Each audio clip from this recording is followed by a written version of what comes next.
Cover 3 Tailgate.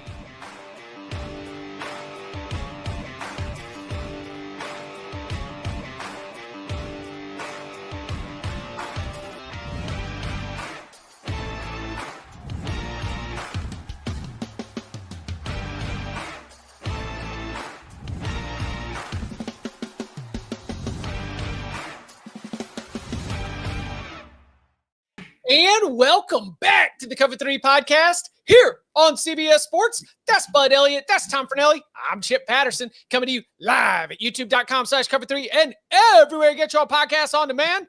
Thanks for hanging out. Smash that subscribe, smash that like, and come and join us in the chat, a.k.a. the Cover 3 Tailgate, where our friend DPS All Football Talk says, okay, I'm signed up for the Cover 3 Pick'em.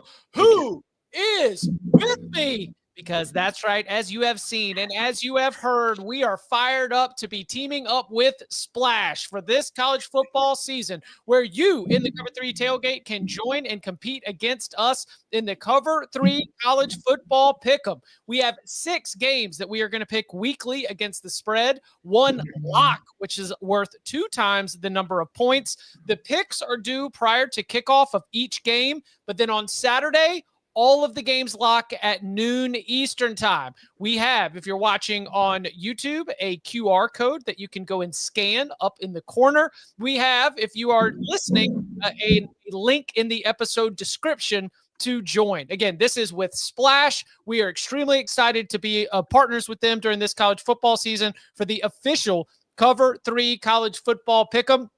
We compete against each other in the Locks edition of the Cover 3 podcast. Now you can compete against us at Splash. Again, QR code right there in the upper corner of your screen, or you can go and find the link in the episode description. Lots to get to here on a Wednesday. We have the second half of our Big Ten win totals, which includes some absolute headliners. I mean, we're going to start with Ohio State, got Oregon, got Penn State, 3 title favorites in the conference, but as well as a USC, a Washington, a new hire there at Purdue, and then Wisconsin in a pressure-packed situation. Lots to get to. So in that case, I almost want to go a little rapid fire here. The real coconut, start the car. I hadn't heard that one, but I like it. It, of course, is a reference to Notre Dame and naming CJ Carr the new starting quarterback. Now, when we were on CBS Sports Network yesterday, this was news that broke. We, thanks to our great production team, Mikey Mormile, Ryan Stryker, we did a little hard pivot. Switched out our E-block. It's a little TV talk for y'all. Switched out our E-block to actually be a quick thoughts on this. Now that we've had a little bit of time to digest, a little bit of time to look into what happened behind the scenes. But any further thoughts on CJ Carr being named the starter at Notre Dame? Yeah, I haven't talked to anybody who thought that CJ Carr outplayed Kenny Minchey in fall camp. Not a one. So it makes me wonder, was he just so good in off-season OTA work in the spring compared to Minchey? Is this more of, hey, like we paid up for this guy in NIL. It looks really bad if we told our donors this is who we need to pay for, and then we don't start him? Like aesthetically, that looks terrible for the people you ask for money. So I'm not, and I don't think CJ Carr sucks. Maybe I'm wrong on that. Maybe he is. Maybe he's awesome. But I'm a little surprised by this, given like the word that was coming out of camp. And that's from like media, but also like people who know, like former players who know players who are still on the team. Some of those guys were pretty shocked by this. So we'll see how it goes. Yeah. I mean, I've heard much the same about how fall camp had gone, but I do think the reaction to this has been slightly odd in that, like I had a friend last night texting me asking me if Notre Dame was doomed. He's a Notre Dame fan. He's like, are we doomed because of this whole quarterback situation? And I was like, no. Like because I don't think it's actually settled. I think we're still going to see both guys playing, and I think that it's very much in the air as far as who could emerge as the starter going forward. But like CJ Carr was a highly touted prospect coming out of high school. It's not like he's some just schlub that's been handed the starting job. So I don't know. I've mentioned it before. I think you'd rather have a soft home game than being on the road against Miami to start the year. But I don't think, if I view this more as both are very talented, and my guess is the plan all along was for CJ Carr to win the starting job. Like that's what did you see thought. did you see the social media graphic they had teed up? Yeah. I mean, that thing was ready to rock. Yeah, I think you go into camp expecting that Carr is going to win the job, and then Minchie just performed so well that he wasn't letting them name Carr the starter. So I don't know. We'll see how it works out. But again, it's the guy who starts game 1 isn't always the guy who starts game 12. There is a lot of commentary in the tailgate right now. As somebody mentioned, I'm surprised we haven't heard from Michael, but it is correctly pointed out that media access was somewhat limited. It did not help CJ Carr that during the media access, he threw 3 interceptions. You know, I mean, it's just like that. Even if that was one bad day, that unfortunately was a bad day to have a bad day in terms of the conversation. Now, Marcus Freeman doesn't care about the conversation. Marcus Freeman cares about what's happening inside that locker room. So CJ Carr named the starter that for the first game, which, as we talked about throughout this competition, game 1's against Miami, game 2 is against Texas A&M. You've got a week off to kind of recalibrate in between, but still just a daunting challenge for any first-year quarterback. I expect we'll be getting a lot of Jeremiah Love kind of helping that offensive effort. I'm going to tell you, like, this is not just media. Like, there are players on Notre Dame who like are legitimately very surprised by this. I've seen the screenshots, the text messages. Yeah, I wasn't discrediting your sources. No, I know, but like the chat's talking about like the media shut out. Completely agree, they are.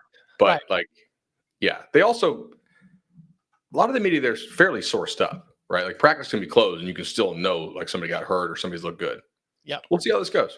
BYU names Bear Bachmeier the starting quarterback. Is that good? He better be for wearing what, 47? 47, that is correct. You better be good, because if you suck and you're a quarterback wearing 47, you get what comes to you, man. Tremendous naming conventions for that family, by the way. Tiger, Bear, like Hank. Dude, or Hank, yeah. How is he not named Lion? Listen, Tiger, Lion, and Bear. Listen, Hanks are endangered species too. I'm just still glad we're keeping Hanks going out here in the jungle. There aren't many. I thought Tiger and Bear was a golf thing. Yeah. Oh, yeah, that's true. That's true, yeah. And then at Cal, we've got Jaron Kiawe Sagapatulale. Look at you. Hey. He beats out Devin Brown to be Cal's starter. How do we look at the Bears now that they are going with the – oh, man, who said this? It might have been David Ubben at The Athletic. I'm sorry that I don't have full credit for it, but what a time to be alive that the words true freshman transfer are real. That's pretty good. I like that. That's kind of like another thing. Good dude. Yeah. Is it so? Because Kiawe Sagapatulale is a true freshman transfer. Mm-hmm. You commit to Oregon, you end up transferring to Cal. Bud, here's what I couldn't help but do, especially on the back of the CJ Carr, the conversation about the investment. I don't think that you get the quarterback from Oregon without some level of investment. Do we connect that dot here too? Does that fall as another chapter of all these, and big air quotes if you're listening, quarterback battles? We have seen probably the one who's higher on the salary list end up getting the job. So a couple things here. One, like JKS was legitimately a pretty good prospect. Right. Oregon wanted to keep him. Oregon's already paying Dante Moore. Oregon's also already paying Austin Novosad. Like, that's a player I guarantee if he'd hit the portal, would have got some real money, because there are guys on the Oregon staff who like Novosad a whole hell of a lot. So even with like the money cannon that Oregon has, there is a bit of like, how much can you really pay your quarterback room? Mm-hmm. So for Cal, like they had all the negative stuff with their NIL thing going on. You're losing your quarterback to Indiana. You lose your stud running back to Oklahoma. They have some money to play with. You're able to throw money at the kid and playing time at him. Gets to stay on the West Coast there, obviously. And I hadn't heard anything good about Devin Brown out there. Not as a person, but just as a player. So I'm kind of the idea this is probably by default, but also that this is a guy that you have some belief in, and Oregon also liked him a whole hell of a lot as well. There's a reason I'm on the calendar this year, guys. I feel like they're in the running for worst P4 team. And you know what's bad is the Calgorithm had a moment last year. You know, we were right on the verge of this becoming a thing, and then I think that Miami just ripped their hearts out with that comeback, where you could have stacked some big victories, you could have had a little bit of positive momentum, and then it was just sort of a tough sled in the rest of the way. We got caught in the Calgorithm a couple weeks ago. Yep. When we released the Cover 3 graphics for our ACC win totals, there were a lot of Cal fans who were saying they're going to win 8 or 9 games. We don't know what we're talking about. We'll see. Their rivals are smelling blood in the water and putting out fake stories about how they're going to shut the program down and stuff like that. I saw a fake reporter. I mean, you know, coming off the backs of the John Mateer story, you always got to do a deep dive on any of these tweets that end up infiltrating your timeline. Somebody had masked as a fake On3 insider. And I found out quickly it was an Oregon State fan. And if the Oregon State fans are out there trying to shovel dirt on you, it's not looking great. But I am excited about JKS, super talented player, and now he's not going to have to wait to jump in the mix. Bud, you had been talking for about a week and a half or even 2 weeks, maybe all the way back to Las Vegas, about some eligibility rulings in the courts that USC and UCLA were waiting on. Before we jump into win totals, where we will be discussing both those teams, you want to give a quick lowdown on the update here and what it means? Yeah. So USC and UCLA both had guys who were trying to say that like their clock was told by COVID, but because they started in 2019, it was unlike the Pavia thing. So they're not going to get that extra year to play. For USC, guys, I do think this is a pretty big deal. Like, so Oregon took Emmanuel Pregnon away from them, right? Pretty good look, or pretty good guard who was at Wyoming. He was Wyoming, right, before he went to USC. I believe it was a Mountain West somewhere. Yeah, it wasn't Idaho. Okay, Wyoming. So anyway, so their backup or like their replacement now is a guy they need this kid to start, and now he's not going to be eligible to play. And like, that's a really big deal. There are some teams out there, Michigan, right? Like Michigan better pray Evan Link can play in pass block, because he played better down the stretch, but they really didn't pass the ball at all down the stretch. And now that Babaloa is out for the year, their 5-star top 10 player in the country at left tackle, I know there were some reports out there that Babaloa was pushing Link for the job. Maybe he was, but I think Link was probably going to win it. Regardless, like, they need that kid to be good. I think the drop off after that is probably real. Texas, same thing. I'm putting USC in this category now too. Like, we already know that they think this is trouble. So if they lose another offensive lineman, not a lot of teams have great depth on the O line. Have we seen the South Carolina running backs ruling yet? Faison, right? Yeah, I've not seen anything updated on that. They got to get their governor involved. Come on. Yeah. Where you at?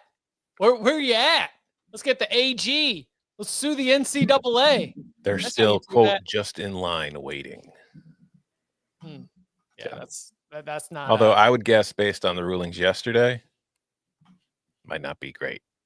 Yeah.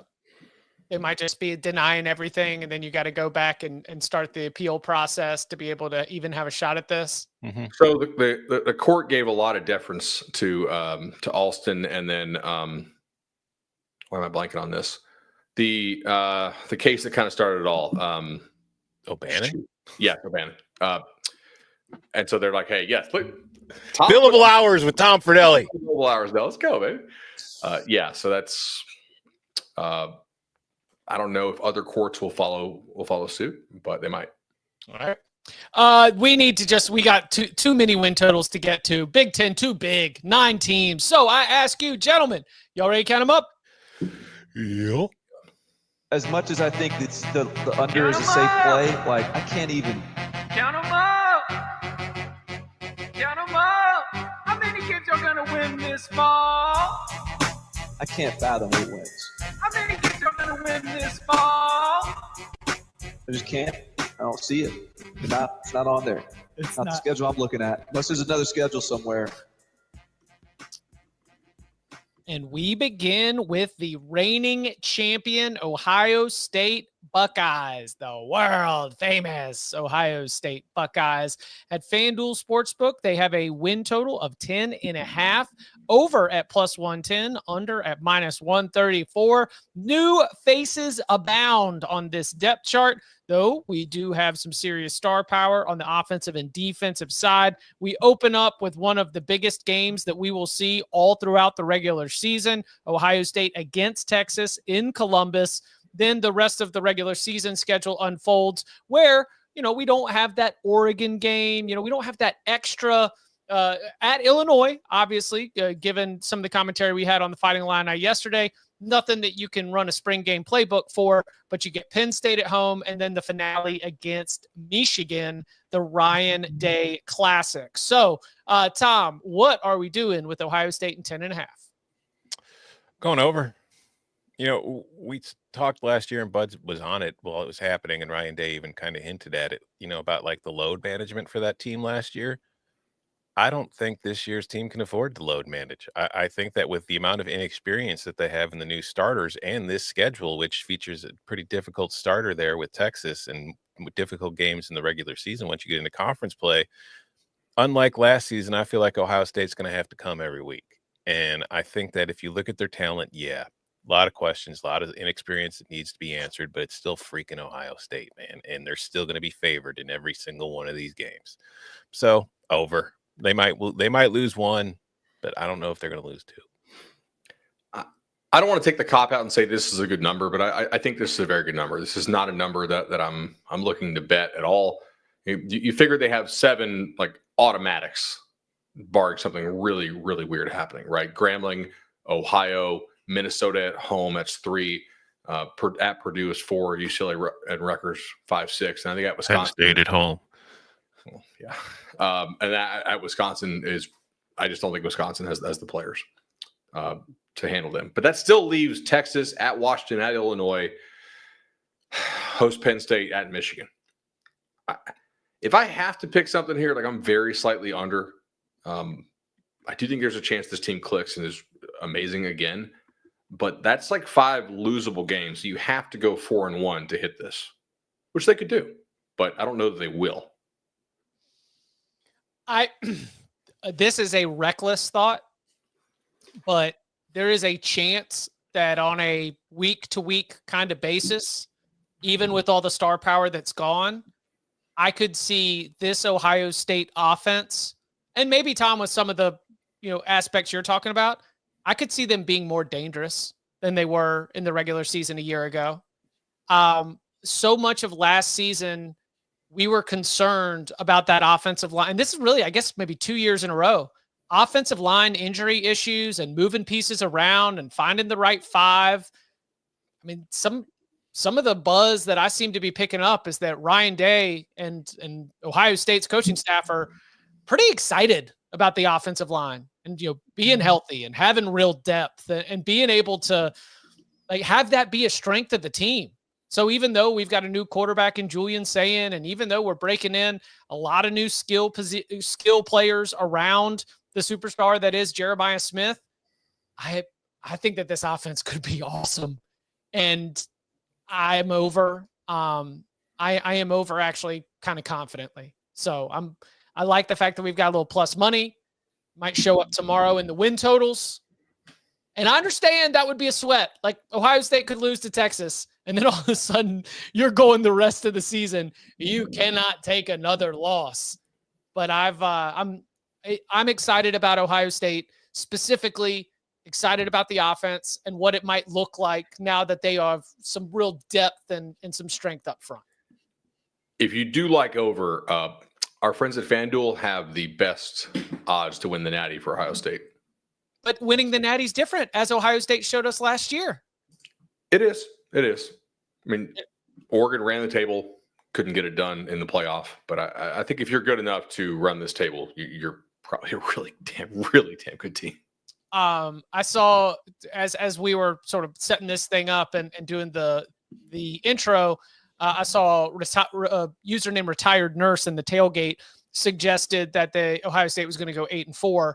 I'm guessing that was probably a troll, but it at least made my mind wander for a quick little bit of trivia. The last time in a season that was not COVID and was not an interim coach that Ohio State went 8-4 or did not win double-digit games. Luke Fickell's season in 2011. Wasn't he the interim? Yeah, I was going to throw that one out because of interim. They're 7-1 in the COVID year. They were 6-7 in Luke Fickell interim year.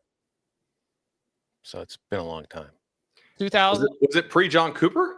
No, it was Tressel. No, it was Tressel. Okay, all right. Tressel. 2006? 2004. 2004. Okay. From 2005 to 2010, Jim Tressel's last 6 seasons, every single one of them was a Big Ten title and a top 10 finish. Of course, wins the title in 2002, but in 2004, they go 8-4 and finish in the top 20 nationally at the end of the season. So was it forced retirement, Nurse?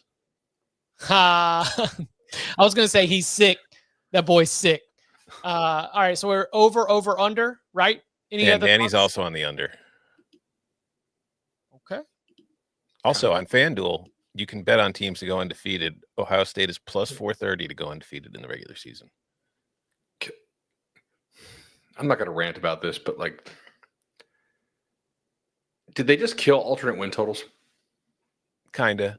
I mean, have who has them up? FanDuel has where teams could win 6 plus, 7 plus, 8 plus. Yeah, but they don't really offer the exact. Yeah, there's no. You can't do the. It's the same thing that they're starting to do with some player props too. Well, I assume they just got murdered on these last year, and they're this is the reason they're not putting them up. But I'm very sad about this. This doesn't make me real happy. Because you would get the variance, you'd be doing the alt over. I like the way I priced it, and I also like the way they priced it. I like there was a difference there. And this year they're just called an edge, y'all. I don't know how. I don't know. Come on, and I'm not calling out FanDuel here. It's all the domestics are not putting them up, as far as I can tell. Yeah. All right. Costa Rica calling. Count them out. Turning our attention to the Oregon Ducks. We just mentioned they were 13-0. They were number 1 in the country, Big Ten champs in year 1 of the conference.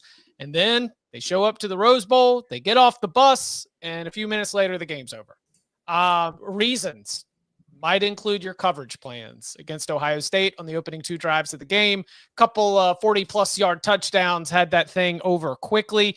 So now we've got a very interesting position in terms of an Oregon team that has lost a program record number of NFL draft picks, that is turning to the quarterback in Dante Moore, who they've had their eyes on since he was in high school. So as opposed to a Dylan Gabriel or a Bo Nix, I know he spent a year at UCLA, but this is definitely something that that Dan Lanning and the Brain Trust have had in the works. They've already taken some injury issues, as we've mentioned. They've already had some dismissals or indefinite suspensions as well to a couple notable younger players. Whether they were going to be big factors, I guess we will only find out later down the line. But the FanDuel win total is set at 10.5, over plus 164, under minus 205. Maybe you want to introduce other numbers to the conversation as well, but we're picking it for the show at 10.5. Bud, what are we doing? We're going under, and very much related to my rant just a minute ago about not having alt win totals. Oregon was a team that I was waiting to bet the under so I could bet an alt, and looks like I missed my window. So I'm just going to go ahead and take under on the full season. I think Dante Moore could be really good. I don't have a lot of faith in this receiver room. I do like Decorian Moore a whole lot. I think he's going to be the best freshman receiver in the country, but they may need more than one guy there. Obviously, I like the running back. I think there's some chance the offensive line doesn't have a big drop-off from what it had last year. But this is so many new moving pieces for Oregon's offense, and we just haven't seen it. And there are some real danger spots here. Probably not on the left side of the screen if you're watching this on YouTube, which you should. Let's get us 6,000. Come on. But at Penn State, obviously, is scary. Hosting USC is kind of scary. At Washington, if Washington stays healthy, is scary. And at Iowa is also scary. So I'm under here. It's not an insane schedule, but that's kind of a grind. And they were so veteran last year. And we'll see how well Lanning does with younger players, because this is a younger football team. Yeah, I'm also on the under for a lot of the same reasons, in that we've seen Dan Lanning as head coach at Oregon with 24-year-old QBs. We haven't seen him with a young, well, not so much young anymore, but inexperienced as far as overall snaps at the position. And I mean, like, I know Dante Moore started some games for UCLA a few years ago, but that was a few years ago. He hasn't started in a while. So the schedule wise, I think Penn State on the road is a bear. They're probably going to lose that game. And then we saw it last year. When the West Coast teams had to travel east, they struggled. When the East Coast teams had to travel west, they struggled. And it wasn't just, because of the disparity in the rosters. It was the really good teams would go east and struggle against the bad teams, and games would either be closer than they was, or they would just outright lose them. So a trip to Rutgers, you don't look at that as something to be concerned about, but ask Washington how that could go. A trip to Iowa playing in Kinnick is never fun. And then you get to Washington on the road. That's not the cross time zones, but still, it's going to be a good football team. It's a rivalry game. I don't think 10-2 is anything insane when it comes to Oregon. Frankly, if Oregon finishes 10-2, it was a great season because they're back in the college football playoff. Yeah, I think that's the connection here, that as we're picking it at 10.5, I can still have Oregon in my projected college football playoff. I can still take an under here. I'm not going to be betting this. I think that to add on to the travel conversation and not having a week before you play Penn State, how about not have I apologize, Mike. I know I should trust what you've done in Stillwater, but I mean, are they even going to get threatened before they play Penn State? Like, when you've got a big game like that, I think that especially one that's going to hold that much significance for the Big Ten title race in terms of any potential tiebreakers and being able to make it back to the Big Ten title game, man, I would like if they had to bleed a little bit. And I just think that they are going to be able to overwhelm with talent each of their first four opponents in a way that their Dante Moore, our new starting quarterback, really might not have to sweat. I mean, at a minimum, they're not going to face a defense that scares me before they go up against Penn State. So when I'm looking for, the trouble spots at Penn State, to me, is even more troublesome for that X factor of it being the toughest opponent that they will have played all season to that point. Danny also on the under. And I will say the good news is, we know Dan Lanning's very excited to play along the lakefront when he goes to visit Northwestern this year. Didn't he tell us that? Yeah, he told us he's hyped. Yeah, he's ready to go. All right. Let's see. Anything else on the Ducks? None of us mentioned Sadiq, but he's a stud tight end. Yeah. I mean, it's like, was it We Max Clare, Eli Stowers, and Kenyon Sadiq? And anybody else you would put in the top tier of tight ends nationally, entire country? Claire's the one that's getting all the love right now. Claire should have a great season. I don't know if I'd consider him more talented than Sadiq. He might have better numbers. Georgia likes both their guys. I mean, that's, we'll see if one emerges as like a real stud. Miami loves their kid, Lofton. He's been getting carries. No. I was just laughing. It's like, Georgia likes their tight ends. Yeah, right. What is weird. I think that's a good. Yeah, Stowers from Vandy is for sure. But I think that we've talked a lot about Mekhi Hughes. We've talked a lot about that running back room. I think that there's nothing with that we are having duck hate when we say this is one of the most talented rosters in the country. We just need to go see it before you're saying they are 11-1. So we'll see. How many games are going to win this fall? Is an incredibly important question for James Franklin. I would say that this is a pivot point for his tenure in Happy Valley. Not that meeting or exceeding expectations exceeding expectations would change his life forever. But if he does not win the national championship, he's still the head coach at Penn State next year. But man, there's a lot of emotion and a lot of feelings that's packed into the 2025 campaign, given how close they got a year ago, down to the final plays of the semifinal against Notre Dame, given everybody that is back from that team. So they've got a win total of 10.5. And now we've got ourselves a little bit closer of a coin flip in the marketplace, over at -104, under at -118. Tom, what are we doing with Penn State? Now, I mentioned earlier when discussing Ohio State how they can't really afford to load manage.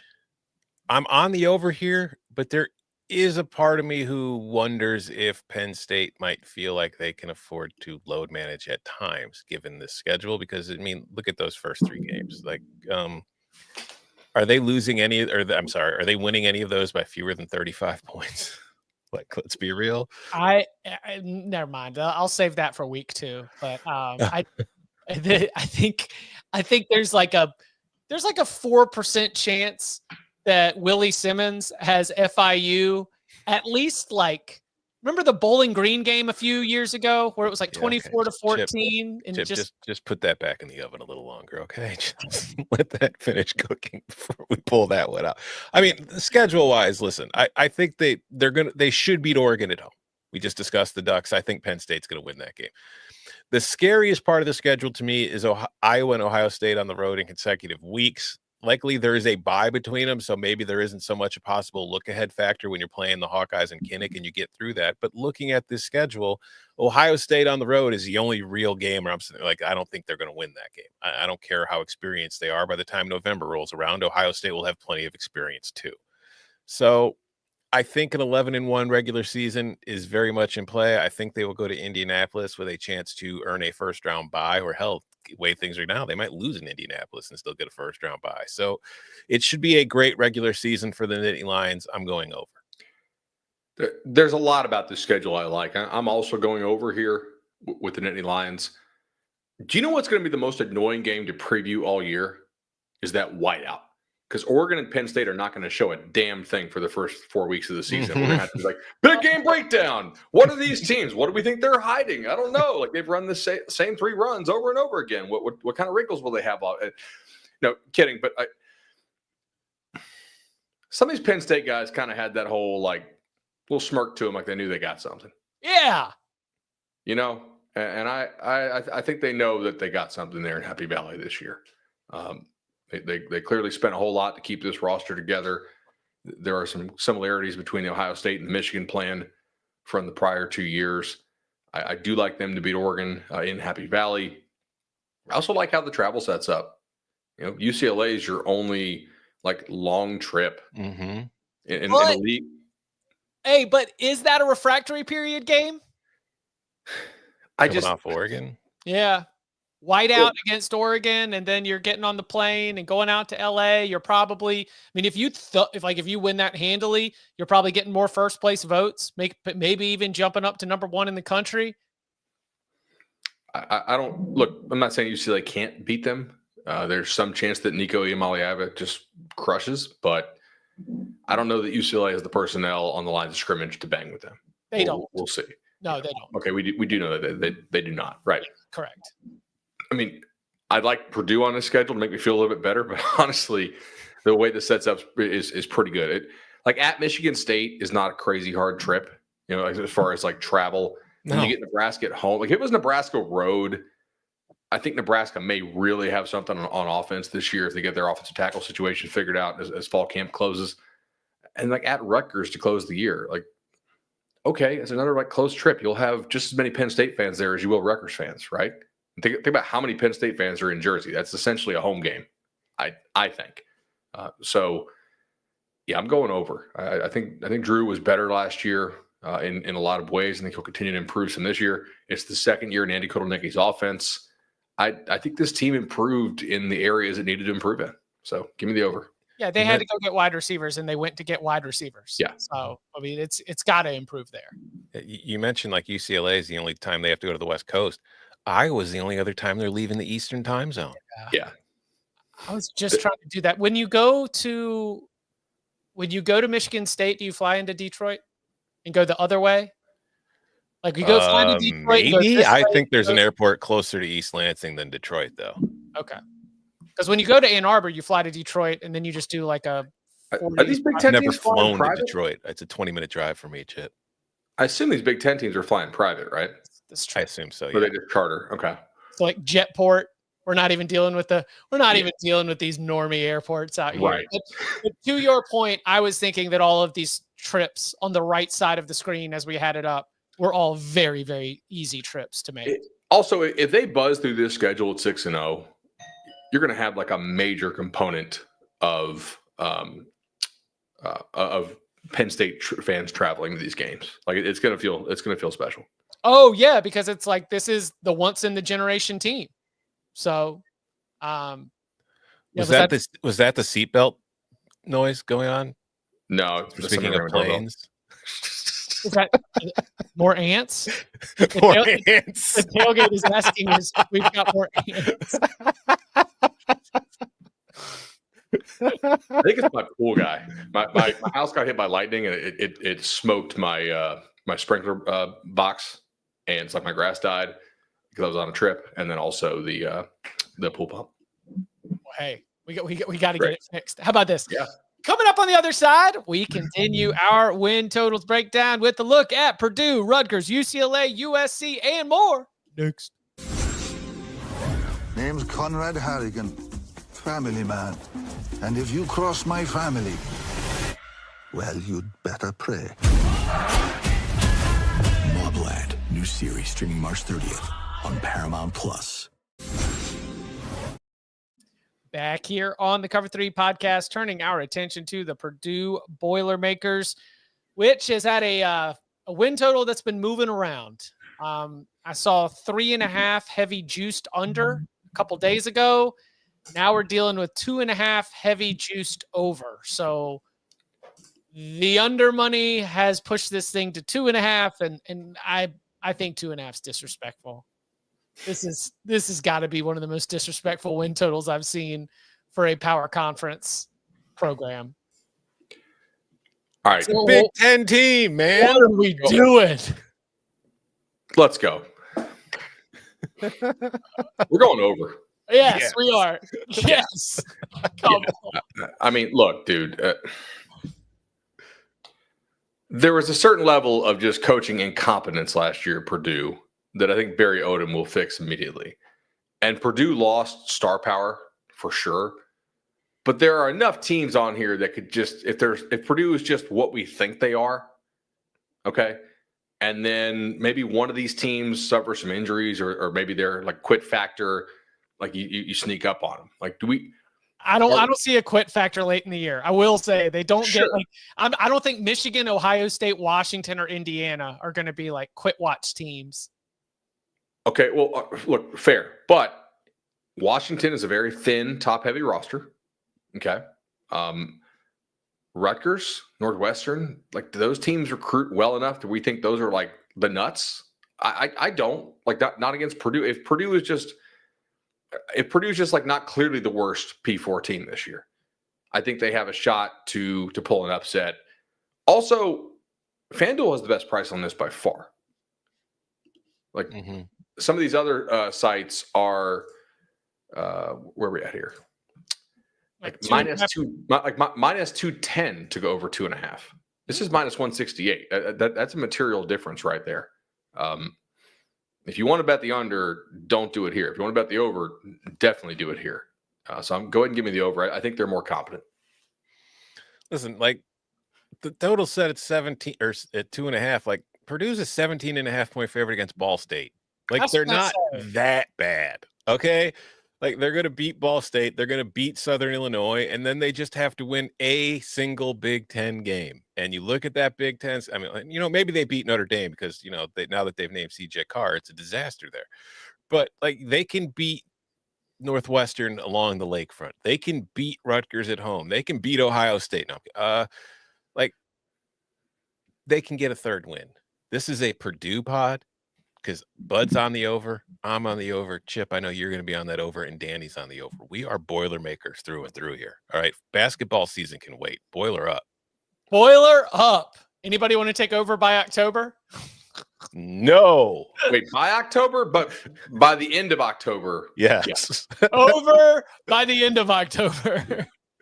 Although if they are over by October, that means they've either beaten USC or Notre Dame. So that would be an incredible narrative for us. But then we're starting to sweat the bet where we promised all Purdue fans who are actually subscribed to the channel and could show they're actually Purdue fans that if they made the Big Ten championship game, like if you're beating USC and Notre Dame, then we're way wrong on this team, and we got a fun narrative coming out. I mean, that's a good point by Jervis in the chat there. What are we setting the total at for Northwestern Purdue? 23.5. Where are we going? I don't know yet. No. Northwestern secondary is pretty good. I don't think Purdue is going to score a whole lot of points this year, so we'll say 39. Oh, whoa, under. In mid-October along the lake could be pretty breezy and cool. It's in Northwestern. Yeah, okay. All right, we're going to reduce this. Yeah, let's ratchet that thing down. Put in our automatic adjustments. Preston Stone firing rockets through the breeze. Do we think Ryan Brown's a starter? I mean, that's the quarterback competition that is like I don't know. I check in on, but I haven't decided to plant a flag in any one area. There is so much work that needs to be done that before I start to think about how the offense is going to look against a USC, Notre Dame, Illinois, Minnesota, I'm just going to let them go figure it out. Where, yes, like you said, Tom, if that's a Northern Illinois, if it's a Buffalo, then I might be a little bit worried. But at least they've got the MAC opponent that they are definitively on tier than. So that'll be good. November 22nd bye week is not ideal, though. I will say. No, like they're better. And for a team that has like 70 new players and probably depth questions with a lot of unproven players. Especially because you got to think that coming off Michigan, Ohio State, and Washington, they'll really be hitting their groove. So to have to take a week off when they've got all that momentum going would probably be a killer. Advanced Indiana fourth quarter for the regular season finale. Because Purdue's doing 1, 2, 3 Cancun, and Indiana is smoking it through the filter. All right. How many kids are going to win this fall? Greg Schiano leading Rutgers into the 2025 season, and the FanDuel Sportsbook has a win total of 5.5. You lose a player like Kyle Monungai, you really lose. Even though he was dealing with some injuries throughout last season, you lose that sort of identity of like, oh yeah, we're going to get out there, we're just going to run this football, and he's good enough to be able to get it done even against some of the best defenses. There is a notion, I'm curious to hear if y'all are buying it, that Ethan Kaliakmanis is ready to really be the engine for this offense. Are you buying it? And what are we doing with Rutgers over under 5.5, over at -144, under at +118? Who's offering this? I pulled this from FanDuel last night. Okay, this is just very in the weeds. What state do you log into FanDuel under? The Illinois. one that's legal, North Carolina. Oh, okay. All right, so I got to play with. We live in a real state where you actually have freedoms, unlike Florida. Florida makes you log in through New Jersey. Hey, man, free state of Florida is generally a thing here. Oh, I know. So the number's 5.5. Yeah. See, I wasn't sure what number you're going with. Okay. I'm under. This is the Big Ten getting its revenge for last year's schedule. They gave him a gift last year. This year, this is brutal. You probably start 3-0, but I don't think that's a guarantee. And then Iowa, more legit this year. At Minnesota, much tougher. At Washington, obviously not ideal. You do get you get at Purdue, but that's not. I don't think that's a guaranteed win. At Illinois, Maryland is probably a dub for you, but I think this is more like 5-7, 4-8 territory. Yeah, I'm also on the under here. I actually, you mentioned Ethan Kaliakmanis. I think Kaliakmanis was one of the more underappreciated quarterbacks in the conference last year. And I know Monungai's gone, and I'm happy for it because he's a Chicago Bear now. But I do like a lot of the pieces on this roster. And I think that this team's probably talent-wise better than last year's team. But as Bud just talked about, the schedule is going to be a lot for this squad to overcome. Because, first of all, Ohio and Miami of Ohio to start are two good MAC programs. I expect Rutgers will win both of those games. But if they lose one of them, I don't think anybody's going to be that shocked because both of those teams have proven to be strong over the years. Then you get like the back-to-backs. I know there's a bye between, but 2 consecutive road trips to Minnesota and Washington. Then you get another consecutive road trips without a bye between of Purdue and Illinois. You've got Washington on the road. You've got Iowa. You've got Oregon. You've got at Illinois. You're at Ohio State. You're playing Penn State. Like, you have to sweep the non-con. You have to take care of Maryland, and then you have to win at least a road game against, like maybe you get Purdue, although who knows? We're a Purdue pod now. We just talked about them going. We talked about Rutgers being one of their possible wins. It's hard to find a road win where you can look at this team and be like that confident, and they're going to need to get one if they're going to go over. How many games are you a favorite or a dog of less than a touchdown? Oh, like how many coin flip games? 1, 2, 3. Like games you should win, or games where pulling the upset is pretty reasonable. I don't think that they say 5. I don't think they are That's more than 6. I don't think they are more than a touchdown dog against Iowa and Minnesota. They could be against Minnesota on the road. If Iowa's quarterback's real, I think they might be. But I had 6 games. Okay. So we're not that far off on this. I think I'm giving Rutgers too many toss-ups. I think that's where I'm at. I'm over. I think they can get to 6. Yeah. I think they can get to 6. Good coach. Scarlet Chip over here. Yeah, and of the toss-ups that I've got here, you got a lot of those road toss-up. They're going to have to win on the road. Yep. You're not alone. Danny's on the over too. Going to have to be some road warriors. They need some of these. The problem is they play a lot of the best quarterbacks in the Big Ten, and like that's tough. If the Minnesota kid is actually like legitimately good, or if the Iowa transfer is actually really good, then I think they're in trouble. Like we think Oregon will have good quarterback play. We're pretty sure Ohio State. We know Penn State. We know Illinois. We know Washington. I think there's enough of these teams they play that can get to a certain number and run away and hide. Just not believe in Rutgers' ability to keep up with it. Like, what good quarterbacks in this league are you dodging? Maybe the LA schools, Nico. Raiola, yeah. Indiana's kid, obviously Mendoza. Big Ten's just got great QB play, top to bottom. What are you going to do about it? The conference of quarterbacks. That's right. Get used to it. Get used to it. All right. Yeah, I'm on the over. But you make a great point that when we power rank the Big Ten, you've got 5 of the top 7, 6 of the top 8 teams on that schedule. Mm-hmm. So, going to be really, really tough. They got to go get it done on the road. Count them out. The UCLA Bruins have an over-under win total of 5.5. Over is at -144. Under is at +118. Obviously, 5.5. Over at +130. Under at -160. The story of the UCLA football program is Nico Iamaleava. But, of course, we have, as we've mentioned, even with Deshaun Foster, offensive coordinator coming in Tino Sunseri. You've got a team that, as we documented here on the Cover 3 podcast, just got better throughout the regular season. Are those the foundations and building blocks for a step forward? That's kind of the question here. Will UCLA be a bowl team? Can they be better to start the year than they were a year ago? And can they continue to build on that? So, Bud, what are we doing? We're going over.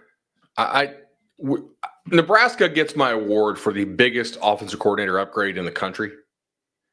But if I had to give a second place, a first runner-up, it would be UCLA. I think that's going to be a massive, massive improvement for UCLA in terms of offensive coaching. I'm a little worried about the defensive line here, to be honest. They got some guys who are veteran, but not a lot of guys who had a ton of production. The schedule is a difficult start, right? Utah may be really good out the gate. I guess we'll see. But oh man! All right, I'll tell you between teams. I just got the verdict on my pool. Not great. So let's go and cash this total. He's going to need to win this one, folks. Yeah, give this motor. All right, let's get it done. Thanks, man. Go Bruins! No, Bruins over. Okay, so Utah, I think, is a difficult start. At UNLV is actually a really tricky game for a UCLA team that I'm not sure has a whole lot of defense. But, man, I do like their ability to outscore a lot of the teams on this schedule. I think they can score on Northwestern. Penn State, not so much. At Michigan State, I think they can absolutely score on them there. I think they can score on Maryland. I think they can score on Indiana. I think they can score on Nebraska. I think they can score on Washington, and we'll see how what shape USC is in at the end of the season. I think Nico has a lot of talent, and the schedule is brutal. That's why the win total is 5.5 and not like 7.5. But if you can survive that UNLV game, like that's key. If you lose that, you're probably cooked here. I just think this team's going to score. I do. I think they're going to be able to score enough points and be not a bottom 5 offense in this conference. I'm on the under.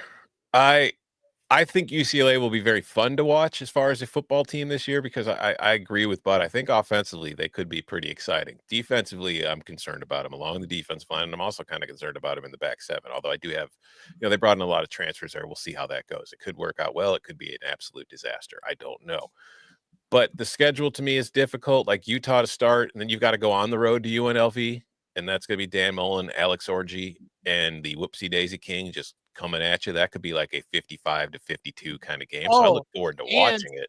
And Justin Flo. Yeah, you want to talk about names? I think Vontez Burfict is an assistant coach on that staff, or like a defensive analyst. I mean, it's a real who's who, a real character, a lot of characters there with the Rebels football program. Yeah, and it's also you've got 6 road games. And I know USC is across town, but that's still like a 4-hour trip if you live in LA.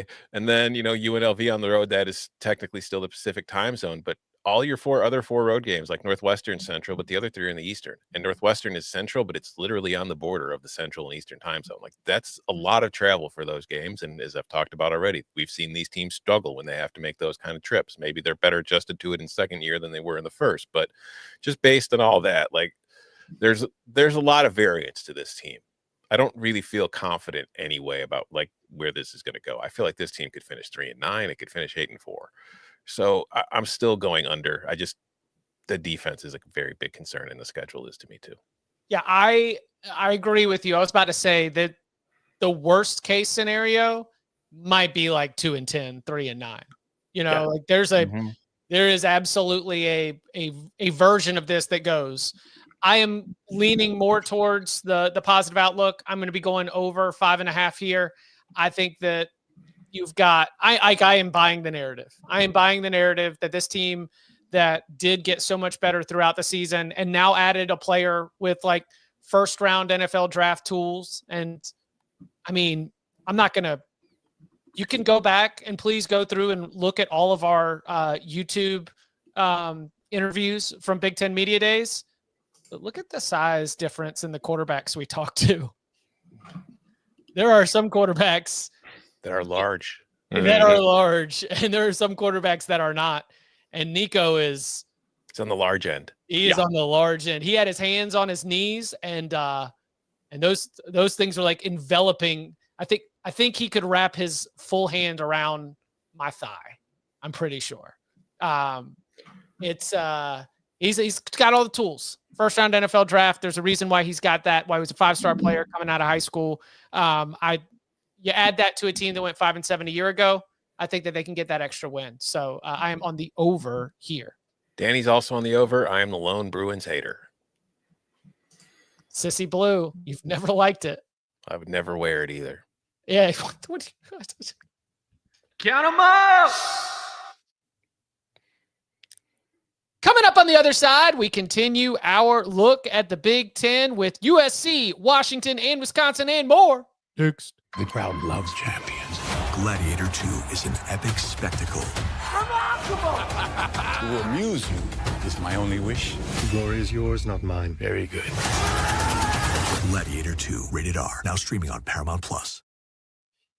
Back here on the Cover 3 podcast, looking at USC over under win total of 7.5 for Lincoln Riley's squad, over at -168, under at +136.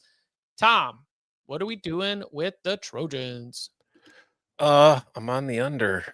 You know, our Big Ten expert picks came out earlier this week, and Bud's so mad about my pick that he just straight up dipped. I called them the most overrated team in the Big Ten because this is a case to me where I'm going to need to see it to believe it. And I am of the opinion, and this is just my speculation. This is not informed speculation in any way. This is just kind of me reading between the tea leaves and the actions.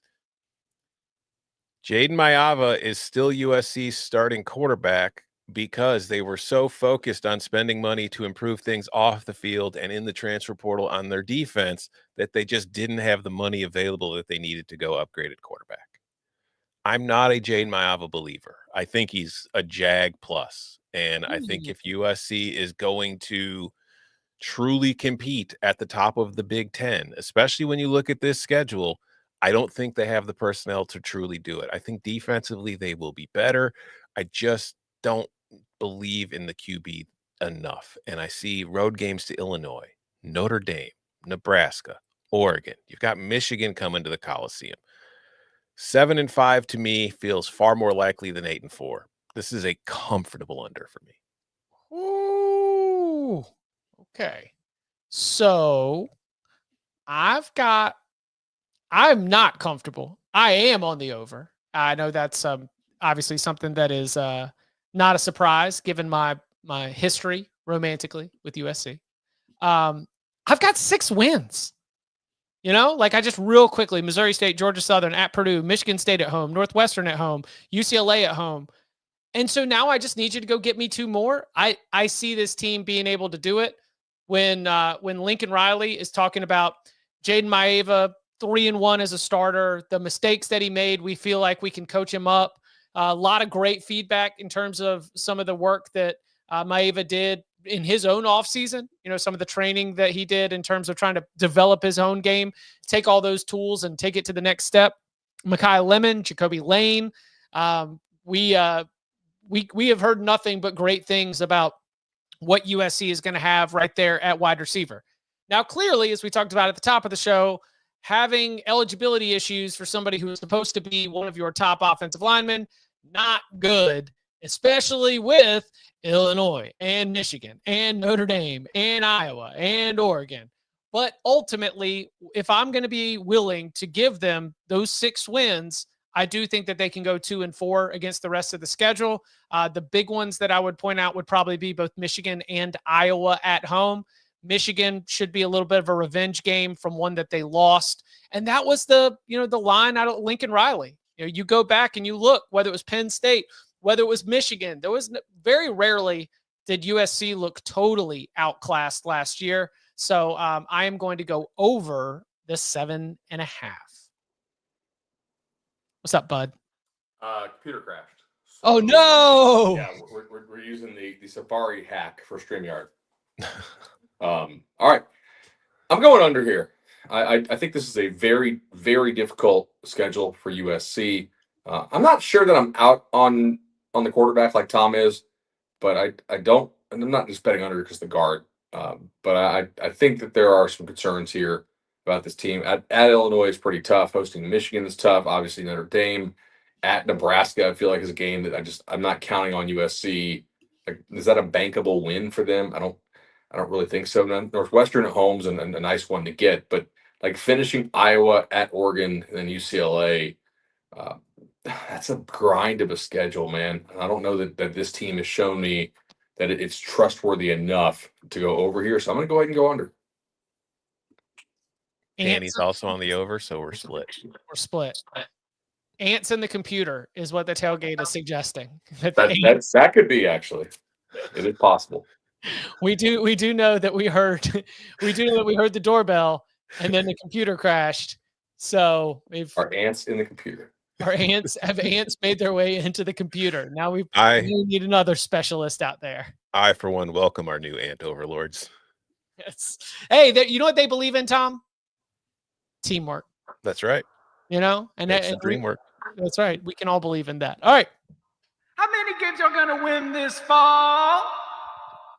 One of our favorites, of course, Jed Fish, head coach of the Washington Huskies. He did bring DeMond Williams with him. He brought some very talented defensive backs. He's got a team that I think knows that if their special teams are just a little bit better, and if they were just a little bit better in one-score games, then this Husky squad would have been in the win column in a much different position. Now, where are they going to be? In the win column with a win total of 7.5. And Bud, the way that I see it, a boatload of toss-up games. I mean, when we start to sort out the Big Ten, Washington is firmly in the middle, where you can't count Washington as a loss for a lot of teams that you might put above them, but you also can't necessarily give Washington some automatic wins from other teams in that middle pack. So what are you doing with Washington in a win total of 7.5? I'm going over here. I think the Apple Cup's a lot more winnable now, so I do think they'll start 3-0. I think you probably start 5-1 here, and then like the back half of this, I like getting Wisconsin late, right, rather than early. There's a chance that team quits. I'm not saying they will, but I think if they do, it'll be more later in the season than earlier. I like you get Purdue at UCLA. That's a trip, but at least it's not a cross country trip, right? It's down country. I think this team has a lot of like high end players on it. The depth scares me quite a bit. I saw that Jed Fish said that their stud D lineman may not be ready week 1. And I was like, okay. And I looked who they play week 1. I'm like, oh, all right, cool. This doesn't bother me all that much. You have really. When's the first time they're playing a game where they're not a decided favorite? The right half of this schedule, right? Or early October. What? Ohio State. Okay, but like that's a decided dog. Okay, all right. I got you. Sorry, but a game that's like really, for win total purposes, like truly in controversy, is probably not until the Michigan game. But some people think they can beat Ohio State, so I think that's an interesting one there. I do think Fish is a pretty damn good coach. I like the high end talent on this team. Give me the over. Yeah, I mean, Ohio State will be favored and deservedly so, but like Husky Stadium's a very tough place to play and I don't know if Ohio State's been there before. I have to ask the Buckeye fans in the chat, but I think that'll be a tough trip for them. I'm on the over as well. I look at, the road game against Maryland. I'm not considering, again, Washington lost on the road to Rutgers last year on a Friday night. This is on a Saturday at least, but still they're traveling all the way across the country. It's tricky. And the Big Ten is repaying the favor by making Rutgers come to them on a Friday night the week afterwards. So at least they should get that win. But I think overall, talent-wise, I think the top of this roster is good. I think that they're one of the more talented teams in the league as far as the first string. I think the secondary has a chance to be very good. Like they brought in Taco Davis from Arizona, and I think that from both sides and on the back end, they have a chance to be very good. Could be one of the best secondaries in the conference. Could be one of the best in the country if things go to the right way. So I think that helps them against some of the teams that they will have to face. Like I think you want to have a good secondary when you have to play Ohio State, when you have to play Oregon, when you have to play Illinois and Michigan. Well, maybe not Michigan, but I just look at this team. I see 8-4 being more likely than 7-5, and FanDuel is currently offering me plus juice on the over 7.5. So this is an easy over for me. I'll give them Colorado State, UC Davis, Washington State, and Purdue. Then, as I mentioned, the only certified loss, I guess Ohio State, but you make great points about that. Oregon's always going to be crazy, but this, just all of the toss-ups, I guess that I like that you do have a chance to welcome a lot of these teams to a new environment in Husky Stadium. And, if you've got that place loud, we've seen it be awesome. Like among the probably underrated and under-discussed home field advantages in all of college football. I think that the ups and downs of year one for Washington have to also be credited to just how disjointed the offseason was, where how late it was that Jed Fish got in there and trying to have a whole season of putting that thing together. Now you've got a quarterback who, Will Rogers committed to Kalen DeBoer. Like this is fully someone who, as he told us, that Washington's coaching staff and brain trust were invested in since he was in Arizona, going to camps as a freshman. So I think it'll be really good. I think there's a great plan in place. The depth questions are very legitimate. But let's hope for everybody's sake you get some good injury issues. In terms of the the sort of number, I was very, very close. I think 7.5 is a good number, but I lean over and I like taking that plus money. I think 8-4 is more likely. So I will also go over. Danny is lone undertaker in this one. Husky hater, Danny Kanell. Mm-hmm. I mean, it'll be something for us to bring up when Jed Fish is coaching at Florida in a couple years. You know? Count 'em up. And finally, Wisconsin Badgers. Over under win total of 5.5. I mean, one of the most difficult schedules, unquestioned, in the entire country. They've got to play Alabama, and they've got to play them on the road. They have to play Oregon and Michigan on the road. They play Ohio State at home. You've got Illinois. You've got Indiana. I mean, you are talking about the kind of schools that you would want to have in terms of beefing up your win total. They're not here on the schedule. So what are we going to do? Can Luke Fickell get the Badgers to a bowl game? What say you, Tom? Oh man. No. I'm on the under. Listen. It doesn't make me feel good either at all.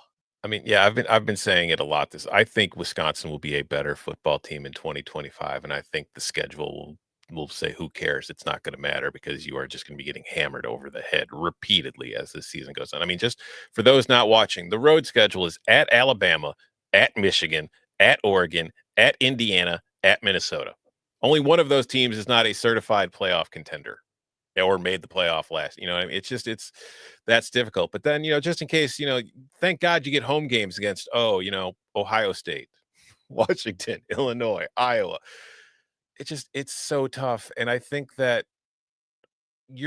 I think there'll be better alignment in the coaching staff. I think that this, as far as identity-wise, this is going to look more like a Wisconsin team that Luke Fickell is hoping to have and what he believes the identity and culture of his programs and what Wisconsin's are supposed to be. I think maybe, he mentioned when we were talking to him in Vegas, how much bigger they are along the defensive line and how important that was to him. I think Billy Edwards is fine at quarterback. I don't think Billy Edwards is a difference maker, but he's an upgrade on what they had to deal with Braden Locke, I think, significantly. I like what they have at receiver at a couple spots with Kekahuna and then Vinny Anthony, or as I call him, Vinny Antony. And I think that the offensive line is fine, if not great. And I think that the running backs could be good by committee, even if I don't know if there's a guy on that roster you look at and is going to be the stud guy, although I know he's a local kid. He was highly recruited in the Midwest and in Illinois here. Darian Dupree, who's a sophomore. I think he's got the chance to emerge as a very good player for them at that position. But it's just, again, that schedule. Like, I think this is a team that will probably account itself well in some of these games. They won't get blown out. They're just not going to win them. So under 5.5. I'm also on the under here. We talk about going back to Wisconsin's traditional roots, slowing down, running the ball more.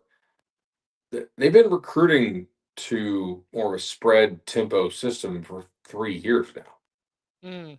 Are we sure that this is going to work?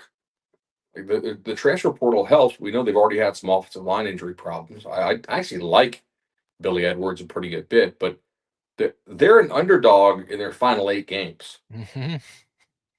Aren't they? Yeah. I mean, no likelihood. I mean, who knows what Illinois and Washington, they might be dealing with injuries or might not be, but sure. And if Iowa's quarterback is not healthy or something like that, then clearly like that's one they could be favored in at home. And that's probably how you get to 6. I don't think 6 is impossible for this team. But at 5.5, I have to go under. I also have real concerns in the secondary. They lost Lucas to Miami. We know they were pissed enough about that to file a lawsuit over it.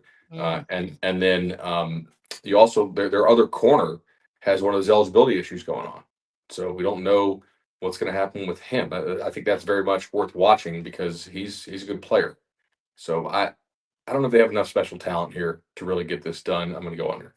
Yeah. I am also on the under. For what it's worth, I had it kind of spot on. This wasn't a violent under. I don't see 3-9. I think that the baseline here, the foundation of it, is such that they are going to be able to pull off one conference win, reach up and grab somebody. but I've got them as losers to Alabama. And then after that, it's just going to be so hard every single week to be able to get through. Luke Fickell's a great coach. I think that they can at least accomplish defeating some of these teams that even might not have more talent, but I'm not going to get all the way to 6. I don't see this team being 4-5 in conference play because I think that that's what it would take to get to 6. So I've got them going under as well. Danny's a Badger believer. He's on the over. Danny heard that Luke Fickell's jumping in an F-16, and he's like, all right, I got to respect that the whole way. Kind of surprised Danny's never been in one. Just strikes me as something Danny would do. He talked about it like he had done it, but I think he's just had a lot of friends do it, right? Mm-hmm. Yeah. I mean, let's get Danny in an F-16 and have him film it. I mean, he did the pod from a Tesla one time. There's some chance he could also pod from the F-16. Just puking on the camera. Imagine that expense report. Yeah. Let's start a GoFundMe. Get Danny on an F-16. Listen, he might not eat the poop, but he will get on an F-16. That's how we reverse the curse. All right. I am so fired up because tomorrow begins a season of Thursdays, a full season of locks on Thursdays here on the Cover 3 podcast. Tomorrow's edition, we'll have our week 0 locks. Obviously, small slate, not a lot of locks. So what are we going to do with the rest of the time? Yeah, that's right. We're going to let you know our very best win totals bets. We'll give Notre Dame some shine as well. I don't know if Notre Dame's going to be a lock, but we'll make sure to give them a look as well as any other maybe notable plays or notable thoughts from across the group of 6. But our win totals locks, our week 0 locks, that is the business for Thursday. Then the following Thursday, it's week 1, week 2, week 3, and so on and so forth every single Thursday. I saw somebody on Twitter mention this. It is so important. On your work calendar, schedule a meeting for 11 a.m. Eastern time. It is a very important data collection meeting, research and development. Whatever your job might consider something that they just need to stay away and give you some time, throw on the headphones, come and hang out every single Thursday, 11 a.m. Eastern time. From now until the end of the season, it is locks season. And you can follow him on Twitter at Tom Fornelli. You can follow him at Bud Elliott 3. You can follow me at Chip _Patterson. Gentlemen, thank you very much. Congrats, Mad Dog. Yeah.